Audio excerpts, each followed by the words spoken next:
The G20 summit will be happening very soon in South Africa, and America is not actually happy about it. Yes, a lot of Americans, they are not happy. In fact, the American government are thinking that South Africa is going to become the next America of the world, and they do not like it. Like, they are not finding it funny.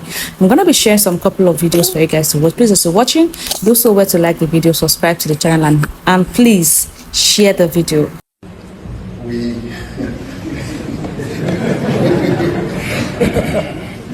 We have received notice from the United States, a notice which we are still in discussions with them over, about a change of mind about participating in one shape, form or other in the summit. So the discussions are still ongoing.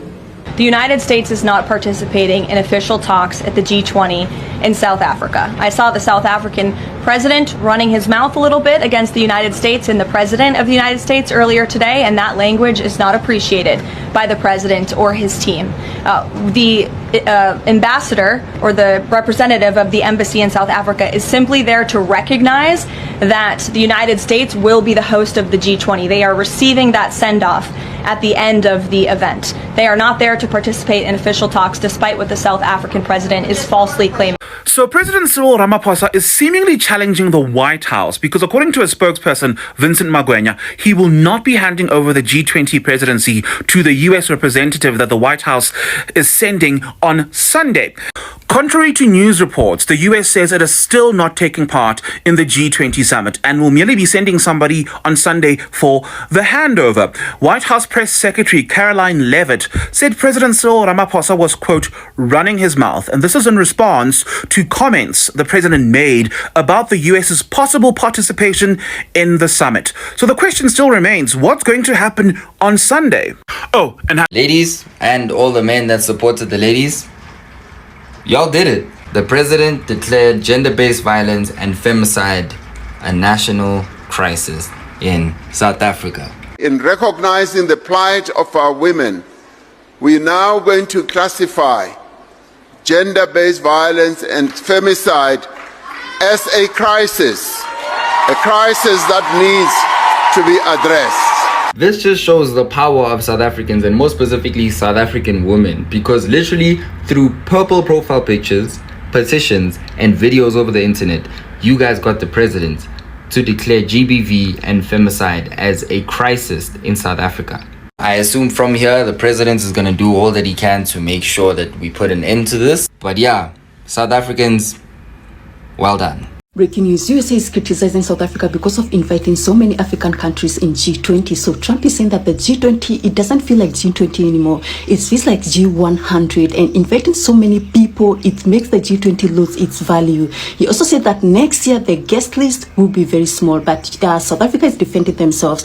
They are saying that G20 is supposed to represent the voices of the global South. It's not only for the rich, because most of the decisions which are made in G20, it affects the non-G20 members and also the developing countries. So many people should attend the G20 summit as possible. Who did South Africa invite? So South Africa invited 16 guests, and 10 of these is from African countries like Egypt, Nigeria, Ethiopia, Kenya, Angola, Algeria, Senegal, Tanzania, Uganda, and DRC, and also 6 regional blocks. All these from Africa, like COMESA, ECOWAS, East African Community, all those. And this gives Africa's largest presence in G20 history, and Trump is not happy about this. So the total delegation which is attending the G20 summit, which is happening in South Africa, is 42, and Trump is not happy at all. In a stunning display of continental assertiveness, South African President Cyril Ramaphosa has delivered a fiery response to United States criticism over his country's expanded G20 guest list. We are actually president of a very unique G20 process. Much as it isn't much appreciated elsewhere in the world, where it is said that we are convening a G100 summit. But the United States recently lashed out at South Africa for inviting 42 countries to this year's G20 summit in Johannesburg, mockingly calling it basically the G100. The U.S. is back on the international stage as a leader. We have whittled down the G20 back to basics. We are making it work for the American people better than ever. We have the G20 had become basically the G100 this past year.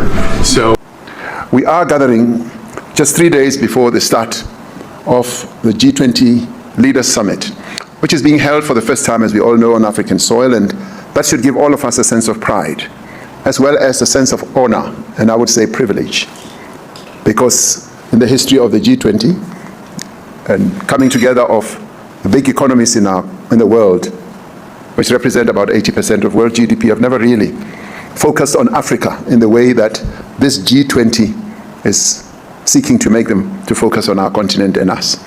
When we assumed the G20 presidency, we said Africa should be at the center of the deliberations of this strategic forum. This is the context in which we sought this engagement tonight, so that we can share experiences as well as perspectives on advancing this agenda through trade, commerce, and investment. On Friday, I will be meeting with the African heads of state and government who we have invited to be part of the G20 Leaders Summit.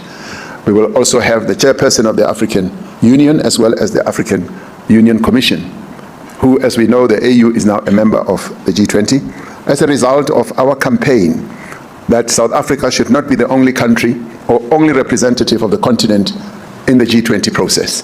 And we are very pleased that we won that debate. There was a lot of opposition, but we finally won the debate that our continent must formally be represented, like the EU is formally represented in the G20. And because you're all Africans, you can give that a round of applause. Now, at this meeting that we are going to hold with the African leaders, I hope to showcase the extent and the scope of investment by South African companies in the various African countries.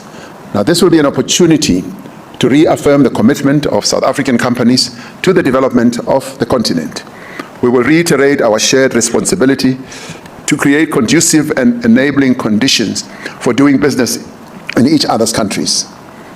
I've held the belief that we do need to meet as African leaders to discuss the various issues that are troubling to business, and not just discuss them in a theoretical way at the AU Assembly, but to discuss them amongst ourselves, having heard from business, but also create an opportunity where business will be present so that business can talk to African leaders. And we will create that opportunity, having started this process.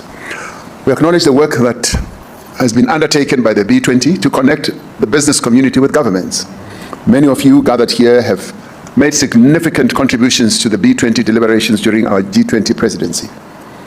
And I've seen that as a great contribution. And it hasn't only been the B20. We are actually president of a very unique G20 process, much as it isn't much appreciated elsewhere in the world, where it is said that we are convening a G100 summit. But we are convening an inclusive summit. Today, the Deputy President opened the G20 Social Summit. And a few minutes ago, I met with media people, journalists and all of them, who have corralled a number of media people in 19 countries that are part of the G20, and they've come up with a G20 media declaration, dealing with things like freedom of the press and the persecution of journalists in various parts of the world. So our G20 is rather special because it speaks to the theme that we chose: solidarity, equality, and sustainability. And I do wish we had added the word inclusion, because it's become such a hated word in the world. We should have added that because our G20 is about inclusion. As South African executives, you have a critical role to play in efforts to drive inclusive growth across our continent and across the globe. As the most industrialized and diverse economy on the continent, with a vibrant and engaged business community, and may I say also a vocal business community, South Africa is well positioned to enable investment and trade across the continent. Domestically, we are seeing the green shoots of an emerging economic recovery. The most recent employment figures are encouraging. They may change and go down at times, but the trend will be an upward movement trend. We are set to record another primary budget surplus and are on a path to reduce our sovereign debt. And we congratulate our colleagues in Treasury for having crafted a rather solid medium-term budget policy statement. And thanks to Minister. Our country has been taken off, which is another positive, the FATF grade list after 2 years of hard work. Last week, the S&P upgraded our country's sovereign credit rating, and our electricity supply, which was a problem that dogged us for a number of years, has dramatically improved, and we are seeing progress in the turnaround at our ports and at our railways. So things are moving up. The reform agenda, which is transforming our network industries and our other accompanying areas of focus, which include crime, which include fighting corruption, which include working on our local government, all those are beginning to move in the right direction. In a complex, despite these positive developments, however, I should add that there are still some headwinds. In a complex and uncertain global economic environment, we need to strengthen the capacity of our economy to compete, to produce, and to trade. Over many years, South Africa's companies have become innovative and adaptive, skillfully navigating enormous challenges and going into difficult markets, which a number of people, investors and others and critics wondered what was wrong with South African companies as they surged into very dangerous territories and uncertain territories. I remember very well I was chairman of MTN, which Mcebisi Jonas has now inherited. When MTN invested in Nigeria, people were alarmed and said, have they lost their marbles? Have they lost their heads? The South African companies have been brave, bold, and resilient. And these capabilities that we should draw on as we broaden our horizons and explore new markets for trade and investment on our own continent are what we should use as a great foundation.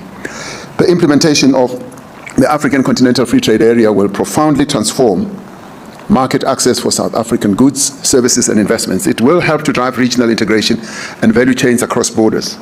It will expand. I'm actually glad that the president of South Africa did not allow the Americans to shut him up. In fact, he said enough of this bully against Africa, especially South Africa. Any little thing, American government wants to show their power to Africans. But from Afosa, on this day, he decided to say no to the bullies from America. Let me know what you guys think in the comment section. Don't forget to like the video and share.